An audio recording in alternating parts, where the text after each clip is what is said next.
ସାଧାରଣ ନିର୍ବାଚନ ପାଖେଇ ଆସୁଥିବା ସମୟରେ ପୁରୀ ସଦର ବିଧାନସଭା ନିର୍ବାଚନ ମଣ୍ଡଳୀରେ ବିଜୁ ଜନତା ଦଳର ଟିକେଟ କିଏ ପାଇବ ତାକୁ ନେଇ ଚାଲିଛି ଛକାପଞ୍ଝା।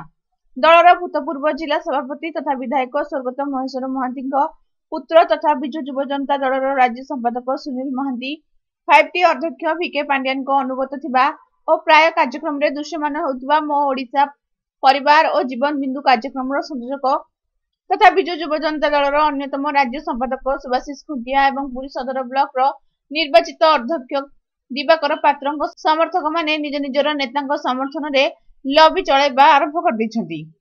ଏବେ 5T ଅଧୀନରେ ଗ୍ରାମାଞ୍ଚଳର ଭିତ୍ତିଭୂମି ବିକାଶ ପାଇଁ ସଚେତନତା କାର୍ଯ୍ୟକ୍ରମ ଆୟୋଜିତ ହେଉଛି। ରାଜ୍ୟ ସରକାରଙ୍କ ପକ୍ଷରୁ ଏହି କାର୍ଯ୍ୟକ୍ରମ ଆୟୋଜିତ ହେଉଥିଲେ ମଧ୍ୟ ଏଥିରେ ଦଳୀୟ ଚିହ୍ନ ରହୁଥିବା ଏବଂ ଦଳର ସମର୍ଥକମାନେ ହିଁ ଏଥିରେ ଯୋଗଦାନ କରୁଥିବା ପରିଲକ୍ଷିତ ହେଉଛି।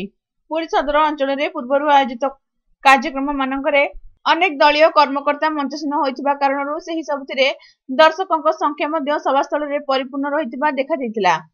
କିନ୍ତୁ ସରକାରୀ କାର୍ଯ୍ୟକ୍ରମ ଦଳୀୟ ଭିତ୍ତିରେ ହେଉଥିବା ସମ୍ପର୍କରେ ବୀର ହରେକୃଷ୍ଣପୁର ସମିତି ସଭ୍ୟ ଓ ସରପଞ୍ଚ ଅଭିଯୋଗ କରିବା ପରେ ଦଳୀୟ କର୍ମକର୍ତ୍ତା ଓ ସ୍ୱାଭାବିକ ଭାବେ ସେମାନଙ୍କ ସମର୍ଥକ ଏଭଳି କାର୍ଯ୍ୟରେ ଯୋଗ ଦେଉନଥିବା ପରିଲକ୍ଷିତ ହେଉଛି।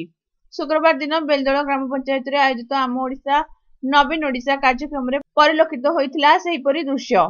ପୂର୍ବତନ ଜିଲ୍ଲା ପରିଷଦ ଅଧ୍ୟକ୍ଷ ତଥା ଏବକୁ ମିଶାଇ ଦ୍ୱିତୀୟ ଥରର ସଦର ବ୍ଲକ ଅଧ୍ୟକ୍ଷ ଦିବାକର ପାତ୍ର ସେଠାରେ ଥିଲେ ମୁଖ୍ୟ ଅତିଥି।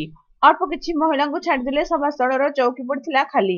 ଅନ୍ୟ ଆଳତି ଖାଇ ସ୍ଥାନୀୟ ସରପଞ୍ଚ ମଧ୍ୟ ସେଠାରୁ ପଳାଇଥିଲେ।